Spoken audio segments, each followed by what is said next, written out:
Bismillahirrahmanirrahim. Assalamualaikum warahmatullahi wabarakatuh. Alhamdulillahirabbil alamin. Allahumma salli ala sayyidina Muhammadin wa ala alihi wa sahbihi wa salim ajmain.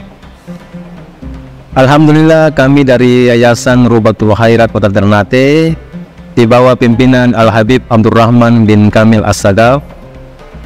Sementara ini kami lagi membangun gedung pondok pesantren Rubatul Khairat Madrasah Al-Ulya yang sementara dibangun, ya. Gedung lantai 3. Kami sangat membutuhkan dana infak dan sedekah dari jamaah bapak-bapak dan ibu-ibu. Bagi yang mau berinfak untuk melanjutkan pembangunan gedung pondok pesantren, bisa ditransfer di rekening Bank Syariah Indonesia atas nama Yayasan Rubatul Khairat. Nomor rekening 723563956. Terima kasih.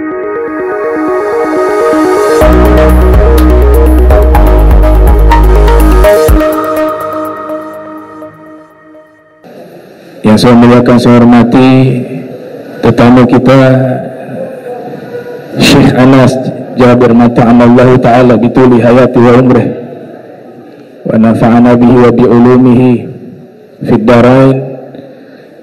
Yang saya muliakan, saya hormati hadirin hadirat yang insyaallah dirahmati Allah subhanahu wa ta'ala. Bertepatan juga kembali dibuka pengajian di Masjid Al-Amin di hari Selasa malam Rabu ini, dan juga ada safari dakwah dari Syekh Anas dalam rangka juga untuk membantu saudara-saudara kita di Palestina. Saya teringat satu riwayat hadis dari Nabi kita Muhammad sallallahu alaihi wasallam.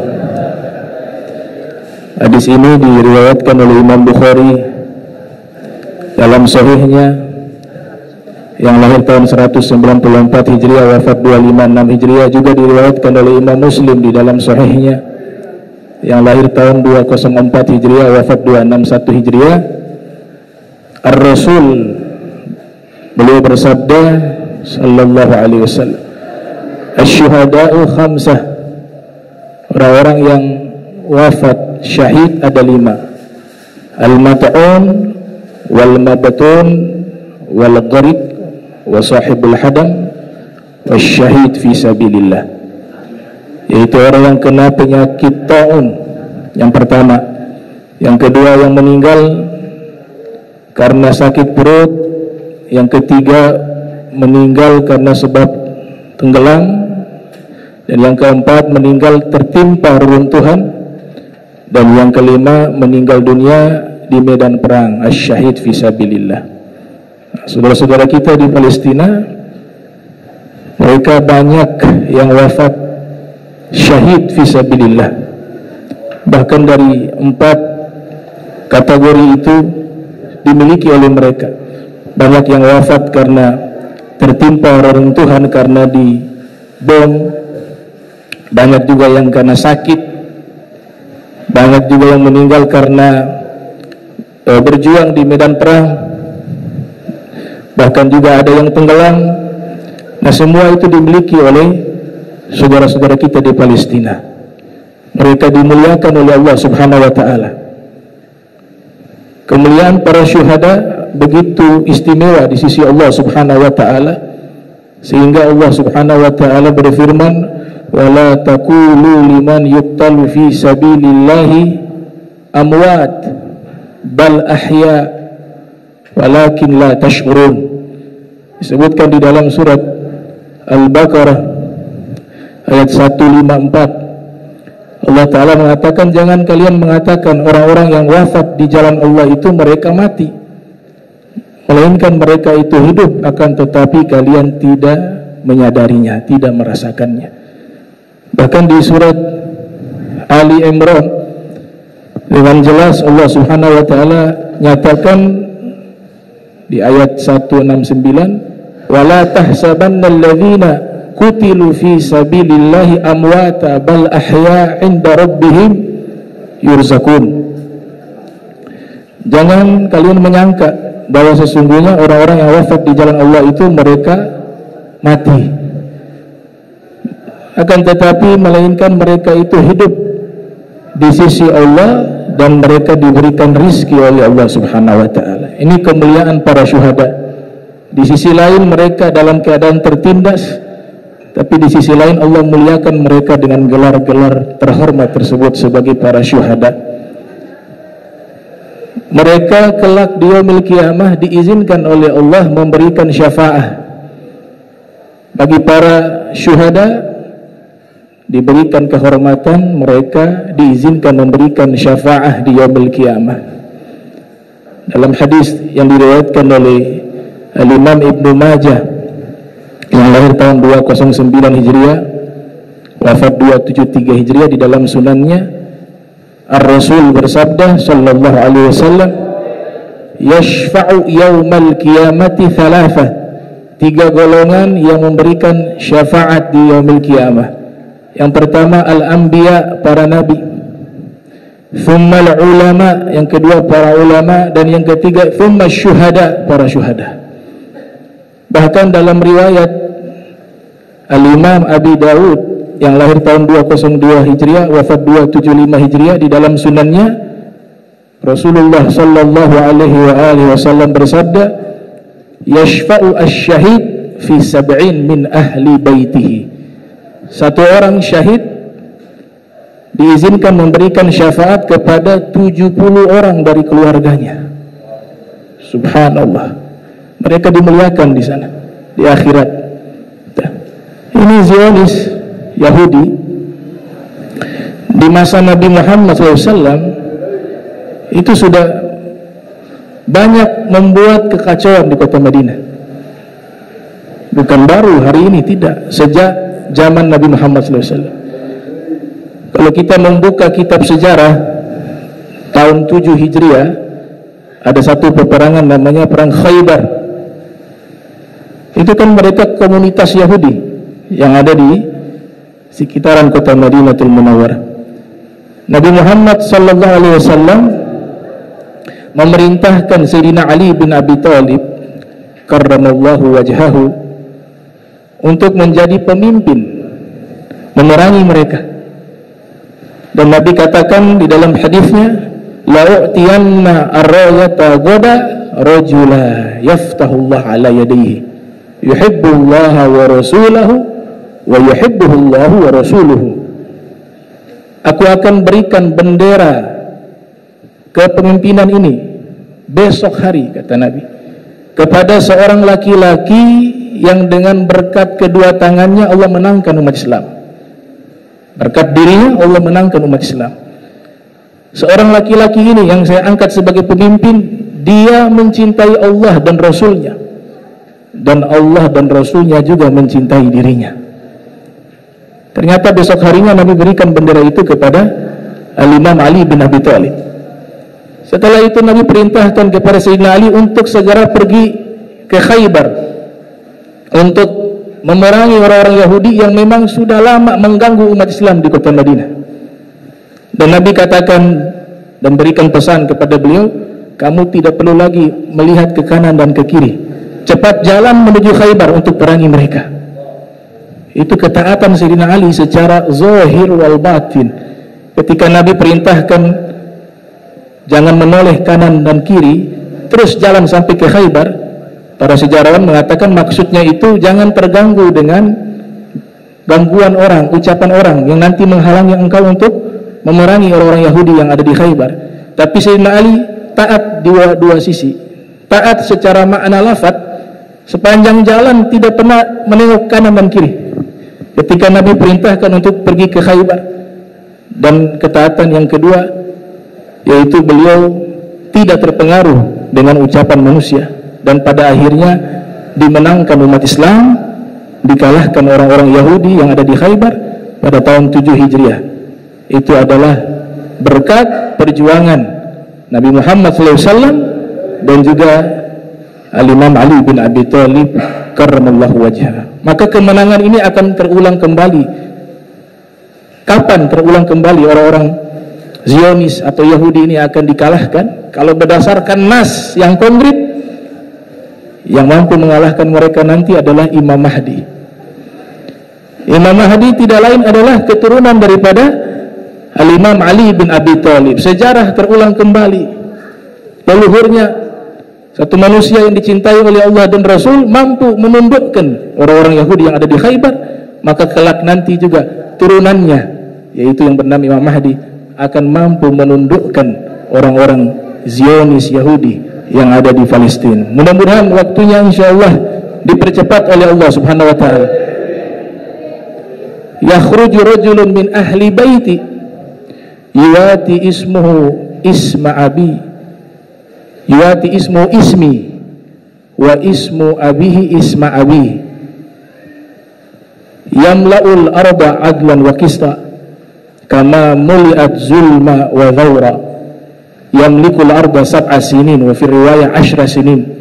Nabi katakan akan muncul seorang laki-laki dari keturunanku, dari ahlul baitku, namanya sama dengan namaku dan nama ayahnya sama dengan nama ayahku.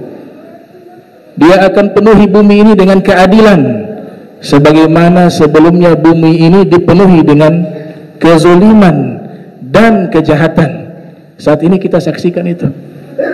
Bagaimana sudah hampir 1 tahun berlalu, saudara-saudara kita di Palestina dibantai, yang anak kecilnya, yang perempuannya, yang pejuangnya, yang sipilnya. Sampai hari ini kita lihat penguasa-penguasa yang ada di dunia ini, banyak yang diam 1000 bahasa, dan hanya sebatas mereka hanya menyuarakan suara dengan suara, bukan dengan tindakan, mengecam demi mengecam saja. Hanya beberapa yang dengan aktif mampu menunjukkan perlawanan itu. Orang yang punya keimanan itu tidak akan bisa jauh dari sifat yang namanya asy-syaja'ah, pemberani. Orang beriman yang hakiki pasti pemberani. Kalau orang itu penakut, berarti imannya belum sempurna. Karena ada satu kewajiban yang namanya al-jihad fisabilillah. Kondisi satu tempat yang memang harus kita membela diri, maka itulah pilihan yang Allah Ta'ala berikan kepada kita dengan sebutan al-jihad fisabilillah, yang maknanya adalah berperang melawan musuh-musuh Allah di jalan Allah Subhanahu wa Ta'ala. Kalau kondisinya demikian, jangan dikira orang-orang sufi itu hanya sibuk di dalam tempat ibadah mereka yang namanya ribat, ya. Jangan dikira orang-orang yang mengatakan diri mereka sebagai sufi di masa lampau itu hanya sibuk dengan zikir, hanya sibuk dengan sholat, sedangkan di tempatnya dilihat banyak kaum muslimin dibantai, dibunuh, dan mereka hanya diam, dan mereka hanya sibuk ibadah. Tidak demikian, saudara-saudara. Tahu istilah ribat? Ribat konotasinya adalah pesantren, tempat belajar, tempat tinggalnya seorang sufi yang digunakan untuk belajar ilmu agama dan mengajar ilmu agama, tempat yang digunakan untuk ibadah, tempat digunakan untuk menempah dan mendidik jiwa dan menundukkan hawa nafsu untuk taat kepada Allah Subhanahu wa Ta'ala. Itu diistilahkan dengan ribat. Al-Hafiz Ibnu Katsir yang lahir tahun 701 Hijriah atau 700 Hijriah, wafat 774 Hijriah, di dalam kitab Al-Bidayah wan Nihayah mengatakan bahwa ribat itu bukan hanya tempat ibadahnya para sufi di zaman itu, bukan hanya tempat belajar ilmu agama, bukan hanya tempat mendidik dan menempa jiwa dan menundukkan hawa nafsu, tapi fungsi ribat juga adalah tempat siaga untuk berjihad fisabilillah. Itu makna ribat menurut Al-Hafiz Ibnu Katsir. Sehingga kezuhudan mereka, kesufian mereka itu bisa sempurna jika mereka melawan musuh-musuh Allah.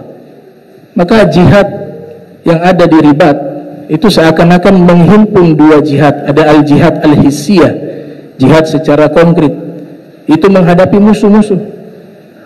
Agama Islam bukan agama ofensif yang tiba-tiba menyerang, enggak.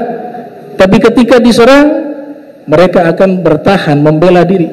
Atau melihat satu kelompok teraniaya, mereka tidak diam, tapi mereka akan bertindak, mereka akan berperang karena Allah subhanahu wa ta'ala. Maka di ribat itu terhimpun dua jihad, al-jihad al-hissi, wa qatilu fi sabilillah alladzina yuqatilunakum, perangilah, berperanglah kalian di jalan Allah terhadap orang-orang yang akan memerangi kalian, kata Allah Ta'ala. Itu namanya jihad konkret. Ada musuh di hadapan kita, dilawan. Dan juga ada jihad ma'nawi, musuhnya yang kita hadapi bukan manusia, tapi hawa nafsu kita. Namanya jihadu nafs, jihad melawan hawa nafsu. Nabi SAW bersabda, al-mujahid man jahada nafsahu fi ta'atillah. Seorang mujahid itu adalah orang yang berjihad melawan hawa nafsunya untuk taat kepada Allah subhanahu wa ta'ala. Dalam riwayat yang lain disebutkan oleh Syekh Ibn Battal mengatakan, jihadul mar'i nafsahu huwa al-jihadul akmal. Jihad melawan hawa nafsu bagi seseorang, itulah jihad yang paling sempurna. Yang para sufi menghimpun dua jihad tersebut di dalam ribat. Makna pertama, selalu siaga untuk berjihad menghadapi musuh-musuh Allah. Dan yang kedua, mereka berjihad melawan hawa nafsu. Itu ada di ribat. Makanya hadis Nabi sallallahu alaihi wasallam itu disebutkan dalam riwayat Al-Imam Bukhari, menyebutkan Nabi bersabda, ribatu yaumin khairun minad dunya wa ma 'alaiha. Nabi menggunakan lafaz ribat. Maknanya bergeser kepada mana apa? Tempat siaga untuk melawan musuh satu hari itu lebih baik daripada dunia dan segala sesuatu yang ada di atas dunia ini. Nabi menggunakan kata ribat. Kita kenal satu tokoh sufi, bahkan menjadi sentral di dunia sufistik. Tokoh ini bernama Al-Imam Ibrahim bin Adham. Itu biografinya menulis, beliau ini seorang sufi, seorang abid wa zahid, ahli ibadah, seorang yang zuhud. Tapi ketika ada panggilan jihad, beliau orang pertama yang mendatangi panggilan tersebut sebagai seorang mujahid. Dan Syekh Yaqut Al-Hamawi mencatat bahwa beliau wafat itu sedang jihad fisabilillah. Sampai di mana beliau wafat? Di biladir Rum, di wilayah Romawi. Di satu benteng beliau wafat di tempat tersebut dalam keadaan sedang jihad fisabilillah. Padahal seorang sufi, wafat pada tahun 162 Hijriah. Disebutkan oleh Syekh Yaqut Al-Hamawi dalam kitabnya Mu'jamul Buldan. Kita kenal juga ada salah satu tokoh ulama besar yang tidak asing di telinga kita, bahkan tercatat sebagai ulama yang menghafal Al-Quran di usia sangat muda, 4 tahun sudah hafal Al-Quran 30 juz. Namanya Al-Imam Abdullah ibn Mubarak, yang lahir tahun 118 Hijriah, wafat 181 Hijriah. Itu dalam kitab Siyar wa A'lami Nubala yang ditulis oleh Imam Az-Zahabi, yang lahir 673 Hijriah, wafat 748 Hijriah, itu menyebutkan kana yahujju ama wa yaghzu fi sabilillah ama. Beliau berhaji 1 tahun. 1 tahun berikutnya berperang di jalan Allah. Setahun berikutnya haji, setahun berikutnya berperang di jalan Allah, turun di medan perang waktu itu. Itu tokoh yang sangat terkenal, yaitu Abdullah ibn Mubarak. Tarik lagi ke masa berikutnya, kita kenal di masa kepemimpinan Nuruddin Zanki bersama pimpinan perang yang terkenal Salahuddin Al-Ayyubi yang membebaskan Palestina atau Baitul Maqdis di zaman tersebut. Nah, mereka bergabung dengan tokoh sufi. Beberapa di kalangan para sufi itu ikut langsung dalam medan perang. Ada namanya Syekh Abu Umar Al-Maqdisi, ada Syekh Ahmad Al-Maqdisi, ada Syekh Abdullah Al-Yunini yang terkenal sebagai Sahibul Karamah, yang dijuluki oleh Imam Zahabi Asadus Syam, singanya Syam di waktu itu, sebagai seorang yang zahid wal abid, seorang yang zuhud dan ahli ibadah. Mereka turun di medan perang membantu Salahuddin Al-Ayyubi dan dimenangkan umat Islam pada waktu itu. Ini kemenangan bukan secara instan diraih di masa itu, tidak. Salahuddin Al-Ayyubi sudah membangun sekolah di Mesir, sekolah-sekolah militer, dan mengembangkan teknologi militer tercanggih di masa itu. Puluhan tahun waktu itu berjalan. Ketika mereka sudah siap dengan kekuatan yang ada, maka mereka membebaskan Baitul Maqdis pada waktu itu, menghadapi pasukan salib. Dan Abu Hasan As-Sazili, siapa yang tidak kenal sebagai tokoh pengasas At-Tariqah As-Saziliyah, beliau karena memang matanya buta, jadi beliau tidak bisa turun langsung ke medan perang, tapi di setiap kesempatan, di setiap forum-forum ceramah selalu memberikan semangat kepada umat untuk jihad fisabilillah. Al-Imam Abu Hasan As-Sazili. Begitu juga Sultanul Ulama Izzuddin Ibn Abdissalam, beliau turun langsung menghadapi orang-orang Perancis pada waktu itu, menghadapi pasukan salib, turun di lapangan. Itu ulama-ulama yang hebat-hebat di masa itu. Tapi kondisi itu memang kondisi dijajah oleh orang-orang yang mengaku sebagai orang-orang pelopor hak asasi manusia, yang mengaku sebagai negara yang menghormati nilai kebaikan. Ternyata dalam sejarah justru mereka yang menjajah dan mereka yang membantai dan merampas harta kekayaan negara-negara Islam. Itu gak bisa dipungkiri dalam sejarah. Turun lagi ke bawah di masa Daulah Utsmaniyah. Daulah Utsmaniyah pusatnya di Turki. Awalnya itu ada salah satu tokoh namanya Ertugrul.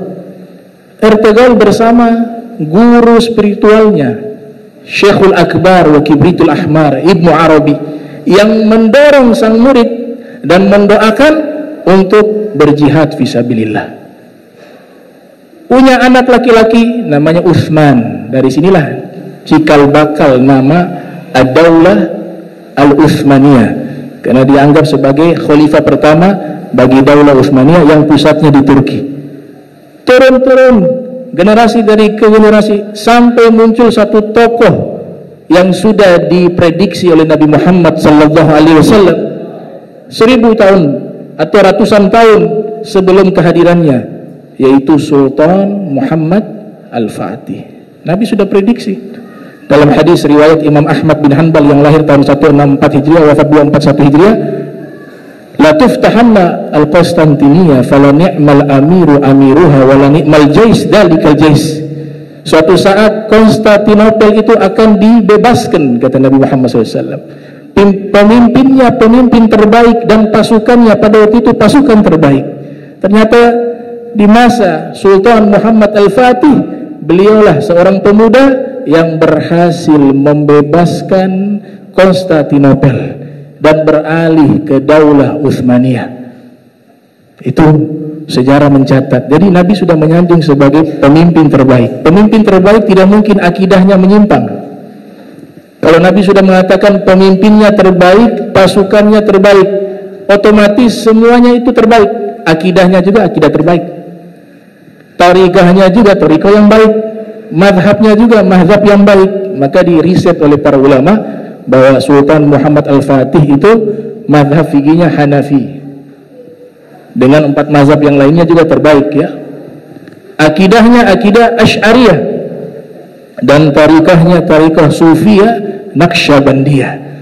Jadi apa yang kita jalankan saat ini, insya Allah kita juga kalau mengikuti jalan ini, kita juga disanjung oleh Nabi Muhammad SAW ya, karena Nabi sudah berikan jaminan sebagai pemimpin terbaik dan pasukan terbaik. Nah ini terbukti. Gurunya siapa yang selalu mengikuti beliau dan menuntun beliau dan memberikan semangat beliau untuk berjuang al-jihad fisabilillah, yaitu salah satu tokoh sufi yang menulis kitab Maqamatul Auliya bernama Syekh Muhammad Syamsuddin An-Naqsyabandi. Beliau tariqah Naqsyabandiyah. Itu adalah salah satu guru spiritual daripada Sultan Muhammad Al-Fatih, seorang guru, seorang mursyid tariqah dan ahli mikrobah dan ahli farmasi dan ahli kedokteran ya. Selain sebagai mursyid, beliau menguasai beberapa disiplin keilmuan. Nah semuanya ini kita lihat para sufi, para aulia sholihin ketika terjadi peperangan di wilayah mereka, ada yang berjuang dengan lisannya, tapi ada juga yang berjuang dengan fisiknya, karena mereka faham bahwa ini kaitannya dengan keimanan. Ya, tapi di tempat kita kan aman, ya, tempat kita aman, keamanan harus dijaga, itu nikmat besar. Ya. Nah, sekarang bagaimana cara bagi kita agar bisa ikut andil? Kita gak bisa berperang, keadaan kita semacam ini. Tapi saudara-saudara kita yang di Palestina setiap hari mereka, Anda saksikan di media sosial. Ya, kita kalau nonton tambah sakit hati. Ya, bagaimana juga banyaknya, saya tidak mengatakan satu negara semua dengan rakyat, tapi para pemimpin-pemimpin mereka ini yang dihisab di yaumil qiyamah. Kalau mereka mampu punya kewenangan untuk membela saudaranya yang dibantai, dan sedangkan itu mereka diam, wallah, dihisab di yaumil qiyamah. Kullukum mas'ul, setiap dari kalian akan ditanya oleh Allah Ta'ala. Kullukum ra'in wa kullukum mas'ul an ra'iyatihi, setiap dari kalian pemimpin, dan setiap pemimpin akan diminta tanggung jawab oleh Allah Subhanahu wa taala di yaumil qiyamah. Nah, sekarang sikap kita bagaimana agar kita juga masuk ke wilayah yang ikut andil membela mereka? Yang pertama kan kemarin boikot tuh. Yang kedua sumbang dengan harta, yang punya pikiran dengan pikirannya, yang punya dengan lisannya. Tidak boleh mendiamkan. Paling minimal dalam hatinya ada rasa empati dan sedih menyaksikan saudara-saudaranya dibantai. Tapi kalau biasa-biasa saja, Allah, berbahaya ini, dihisab oleh Allah Ta'ala. Ya, kita diibaratkan oleh Nabi, sekalipun mereka jauh di sana, kita ada di wilayah timur, tapi kita sudah diikat oleh Nabi sebagai satu tubuh. Jika ada yang tersakiti, kita harus merasakan tersakiti saudara-saudara kita. Jika mereka di sana merasakan sakit, kita sebagai seorang mukmin sejati harus juga ikut merasakan kesedihan tersebut, harus ikut merasakan rasa sakit tersebut. Itulah al-mu'min al-hakiki, orang beriman yang sesungguhnya. Cara pertama, Nabi katakan dalam hadis, man jahaza ghazian faqad ghaza, siapa yang membantu pejuang, baik dengan membantu mensuplai senjata untuk mereka pejuang-pejuang di Palestina, atau memberikan bantuan finansial, bantuan moral, maka dia juga sudah ikut berjuang, kata Nabi Muhammad SAW. Waman khalafahu fi ahlihi faqad ghaza, dan siapa yang membantu saudara-saudara kita yang sedang berjuang, kita membantu keluarganya. Jadi dia punya suami mungkin ikut berjuang, ya, yang tersisa mungkin anaknya, istrinya, mereka tidak dibebankan kewajiban jihad fisabilillah karena wanita dan anak kecil, tapi suaminya sudah meninggal, ayahnya sudah meninggal. Keluarga para pejuang ini kita kirim bantuan, baik itu makanan, baik itu harta. Nabi SAW mengatakan faqad ghaza, maka sungguh dia telah berperang juga, dia telah berjuang juga bersama mereka, dan membantu saudara-saudara kita yang dalam keadaan tertindas dan dalam keadaan duka. Kata Al-Imam Ali bin Abi Thalib, termasuk cara menghapus dosa-dosa besar, min kafarati dzunub al-idham idhafatul malhuf wa tanfis anil makruh. Daripada cara menghapus dosa-dosa besar, menolong orang-orang yang dalam keadaan teraniaya dan tertindas, dan mengurangi beban orang-orang yang sedang berduka. Itu cara menghapus dosa-dosa besar dari perspektifnya Al-Imam Ali bin Abi Thalib. Ini yang bisa kita lakukan saat ini untuk membantu saudara kita. Dan jangan lupa doa setiap salat, minimal setiap hari kita doakan mereka. Ad-du'a silahul mu'min, karena senjata kita saat ini bagi orang beriman adalah doa kepada Allah Subhanahu wa taala yang jaraknya jauh dengan mereka. Inilah pembuktian orang-orang yang beriman kepada Allah Subhanahu wa taala. Innamal mu'minuna alladzina amanu billahi wa rasulihi thumma lam yartabu wa jahadu bi amwalihim wa anfusihim fi sabilillah ulaika humus shadiqun. Mereka adalah orang-orang yang jujur di jalan Allah Ta'ala, yang beriman kepada Allah dan Rasulnya, dan tidak ada keraguan dalam hatinya, dan berjihad dengan harta-harta mereka dan di jiwa-jiwa mereka di jalan Allah. Mereka itulah orang-orang yang jujur keimanannya kepada Allah Ta'ala. Jadi mungkin itu sekedar saya sampaikan karena ini pembukaan majlis, jadi kita harus sampaikan tausiah. Ya, nanti Isa dimundurkan sedikit gak apa-apa. Ya, untuk biar Syekh Anas waktunya untuk menyampaikan tausiah dan nasihatnya kepada kita, dan mudah-mudahan perkumpulan kita ini diridhai oleh Allah Subhanahu wa taala, dirahmati oleh Allah Subhanahu wa taala. Tidaklah setiap kita keluar dari masjid ini melainkan semua dosa kita telah dihapus oleh Allah Subhanahu wa taala dan diganti dengan pahala dan kebaikan. Amin ya rabbal alamin. Walafu minkum. Wassalamualaikum warahmatullahi wabarakatuh. Bismillahirrahmanirrahim. Assalamualaikum warahmatullahi wabarakatuh.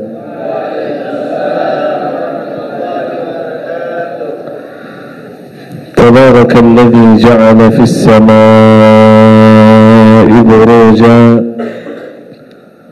وجعل فيها سراجا وقمرا منيرا وهو الذي جعل الليل والنهار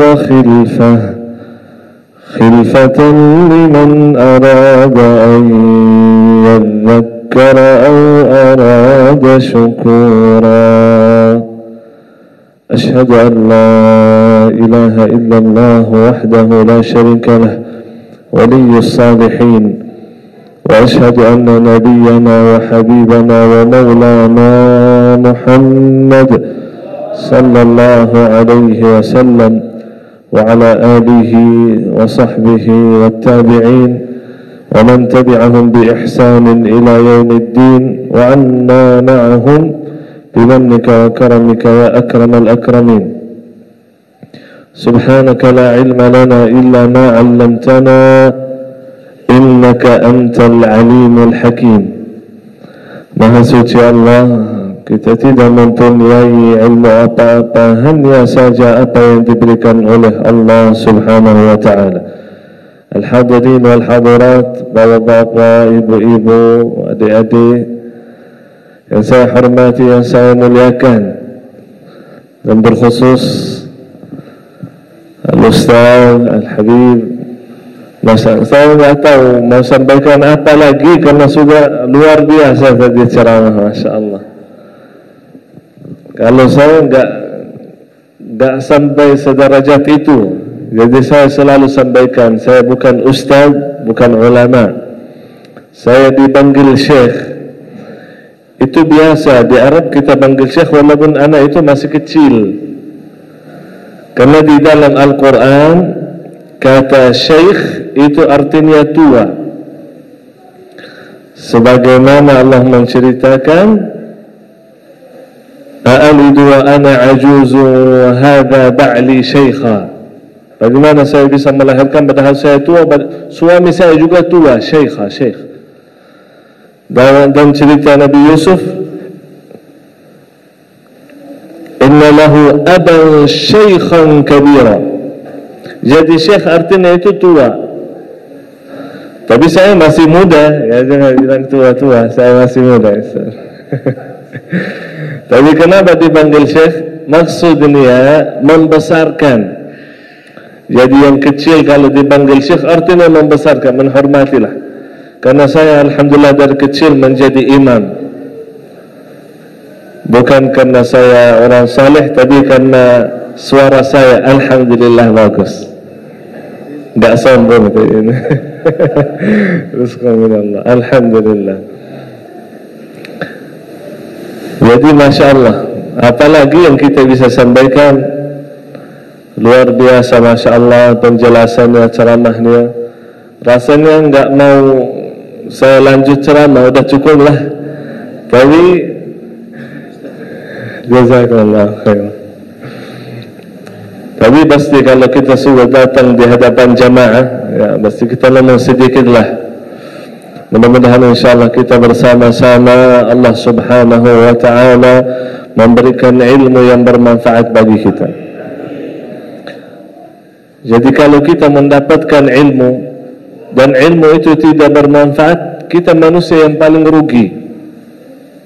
Sebagaimana firman Allah subhanahu wa ta'ala, ya ayyuhalladzina amanu lima taquluna ma la taf'alun. Jadi dia ucapkan sesuatu kerana dia berilmu, tapi mohon maaf dia tidak mengamalkan. Dan Allah pernah dalam Al-Quran menceritakan ada orang sesat padahal dia berilmu. Gimana? Orang berilmu tapi sesat. Wa adallahu Allahu ala ilm wa khatama ala sam'ihi wa qalbihi wa ja'ala ala basarihi ghishaw. Dia berilmu tapi Allah subhanahu wa ta'ala menutupi matanya, telinganya. Dia ikuti syahwat. Betul berilmu tapi ikuti syahwat. Seperti siapa? Seperti iblis. Iblis itu berilmu. Kalau enggak berilmu dia tak bisa bersama malaikat di surga. Tapi luar biasa saat Allah perintahkan kepada malaikat dan iblis bersujud kepada Nabi Adam, muncul sekarang syahwat. Saya lebih baik. Itu syahwat dia. Saya lebih baik daripada Adam. Aku sujud kepada Adam? Enggak mau, sombong. Maka Allah subhanahu wa ta'ala melaknati iblis. Na'udzubillah. Seperti Qarun juga. Dalam satu riwayat Qarun ini, dia dari golongan Nabi Musa, dari kaum Musa. Bahkan dia berkumpul di majlis ilmu dan dia bersungguh-sungguh dalam menuntut ilmu sampai dikasih gelar An-Nur, cahaya. Tapi dia miskin. Datang istrinya kepada Nabi Musa, wahai Nabi Musa, lihat ini suami saya, Masya Allah, ahli ibadah, orang salih ya. Tapi kita miskin, didoakan oleh Nabi Musa jadi orang kaya. Kekayaannya menjauhkan Qarun daripada ibadah, daripada majlis ilmu. Tak lagi datang majlis ilmu. Makanya temannya yang lama kasih ingat, wahai Qarun, ingat dulu waktu kamu miskin. Masih aja dia tergoda dengan dunia. Makanya kata Rasulullah sallallahu alaihi wasallam, "Mal faqru akhsha alaikum." Saya enggak takut kalau kalian menjadi miskin. Karena kalau kita miskin, pasti butuh kepada Allah, minta dari Allah. Tapi yang aku takutkan, kalau kalian mendapatkan kemudahan dalam urusan dunia. Dunia ini dipermudahkan.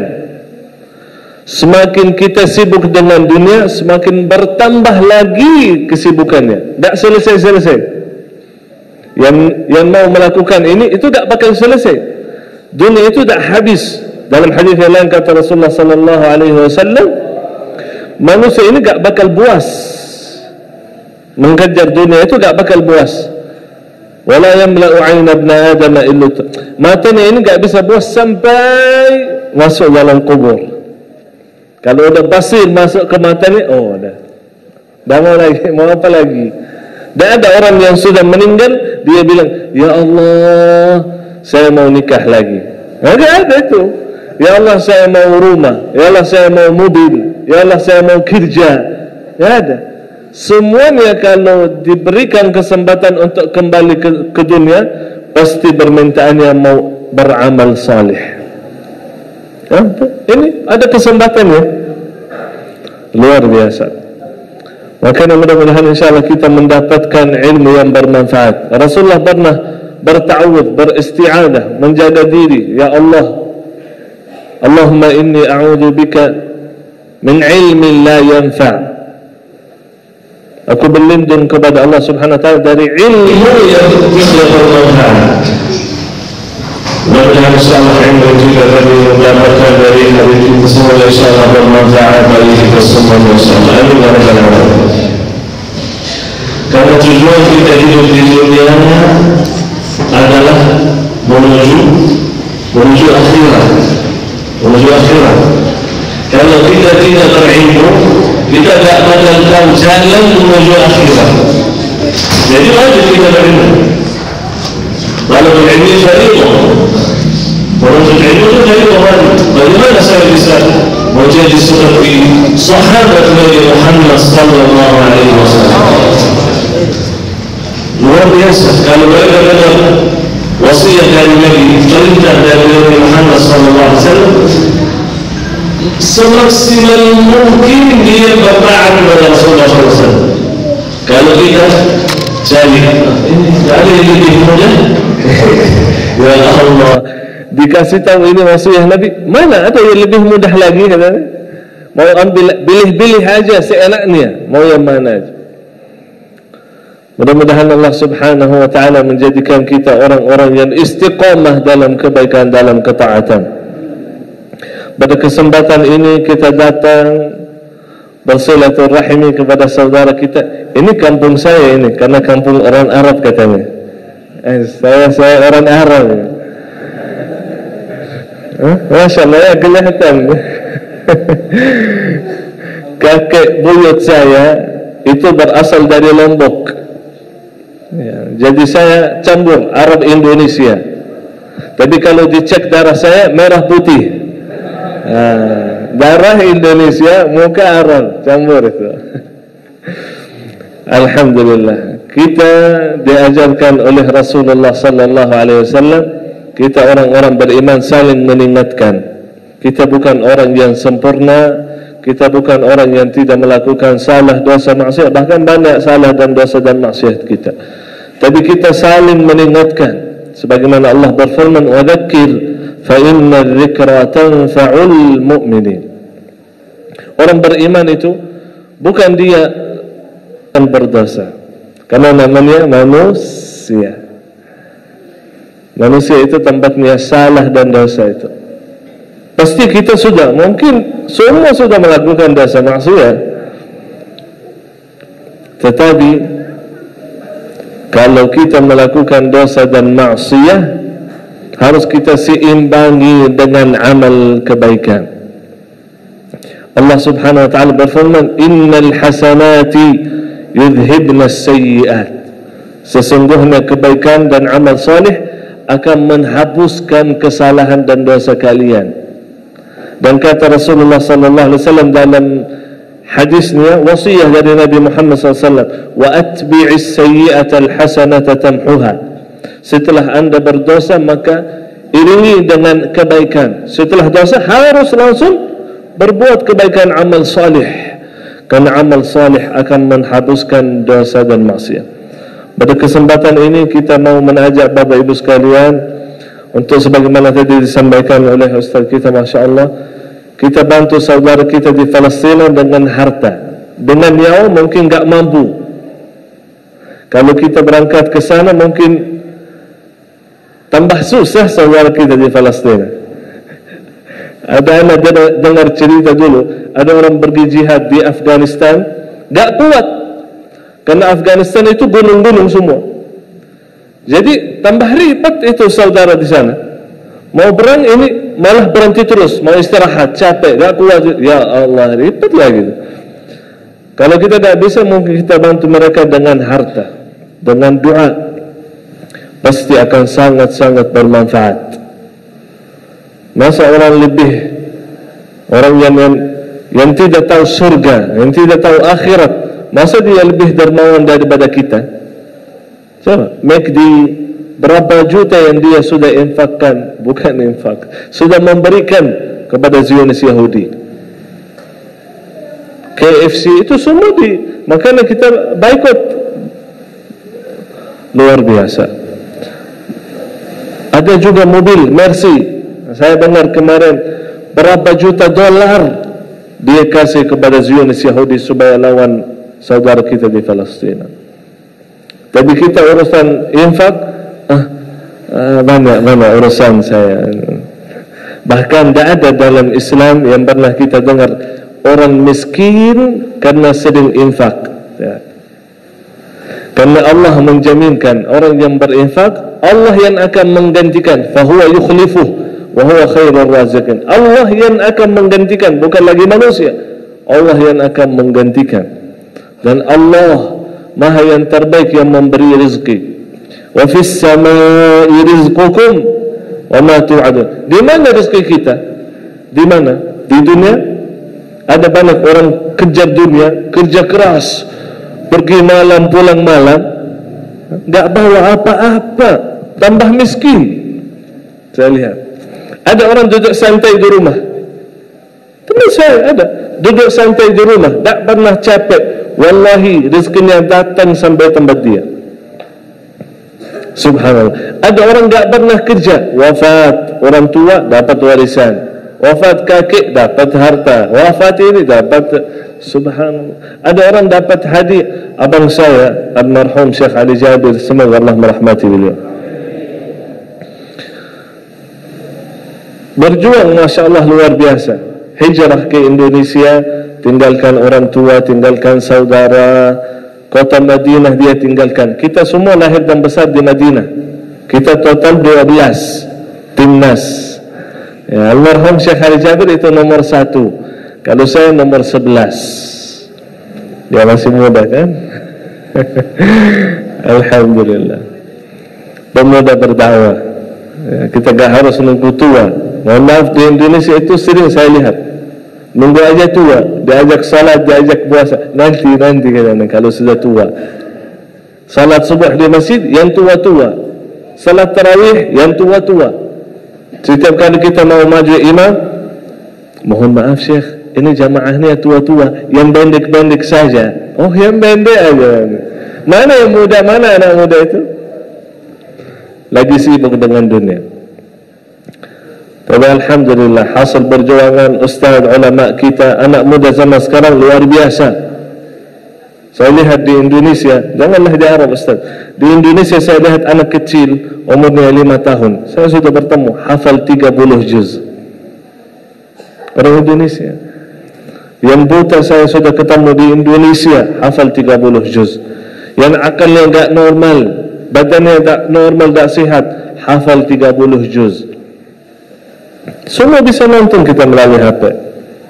Itu semua hasil perjuangan, hasil ulama yang selalu saling mengingatkan. Itu tujuannya ulama di dunia. Manusia kadang-kadang dibisi-bisi oleh syaitan, lupa jalan menuju akhirat, jalan menuju surga. Datang ulama mengingatkan kita supaya kembali lagi ke jalan Allah Subhanahu wa ta'ala.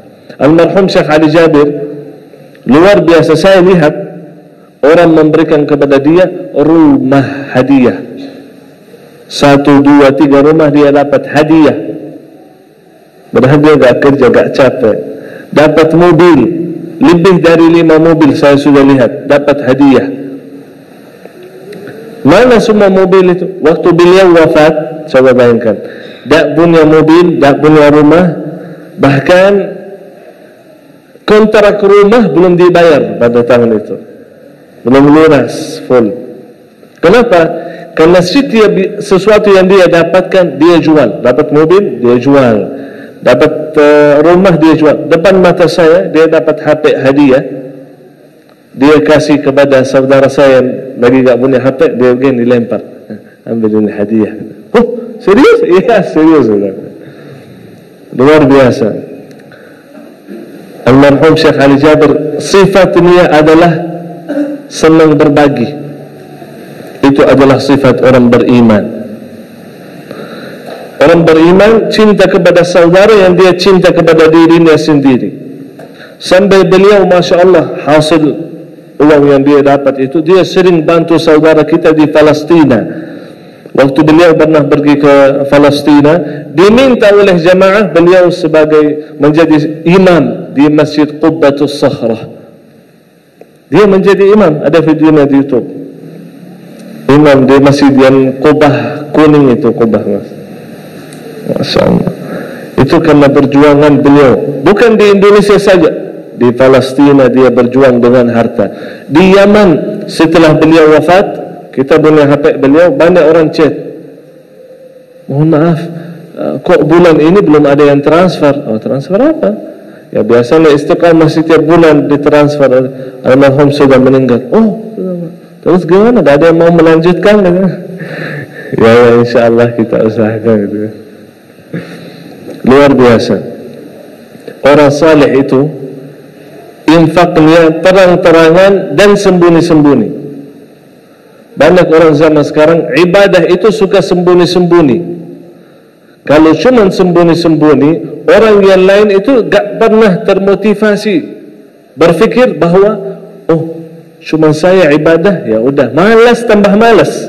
Yang membuat sahabat begitu hebat karena mereka kalau mau malas lihat yang lain rajin, berlomba-lomba. Seperti Umar ibn al-Khattab radhiyallahu taala anhu. Umar ibn al-Khattab setiap kali lihat Abu Bakar bersungguh-sungguh dalam ibadah, kata Umar, saya akan berlomba-lomba sampai saya kalahkan Abu Bakar. Abu Bakar melakukan ini, kata Umar, saya mau usaha lebih baik lagi. Sampai salah satu hari Rasulullah minta dari sahabat untuk berinfak, datang Umar bawa setengah hartanya.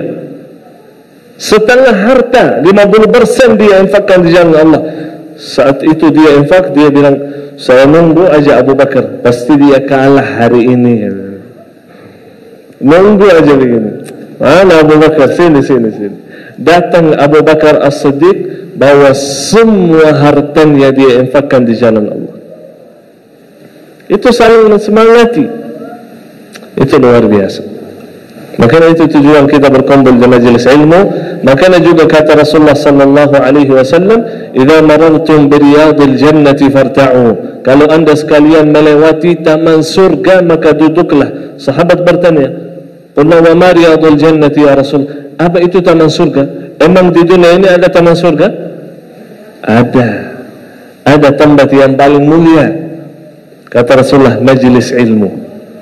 Majelis zikir ini adalah taman surga. Kenapa? Itu tujuannya saling mengingatkan, saling berbuat kebaikan, saling semangatkan. Makanya luar biasa umat Islam ini semakin bangkit karena ada majelis-majelis ilmu. Dan mudah-mudahan insyaallah kita semua diberkahi dan dimuliakan oleh Allah Subhanahu wa taala. Mudah-mudahan kita menjadi orang yang berjihad di jalan Allah. Kalau enggak bisa dengan nyawa, insyaallah bisa dengan harta. Amin ya rabbal alamin.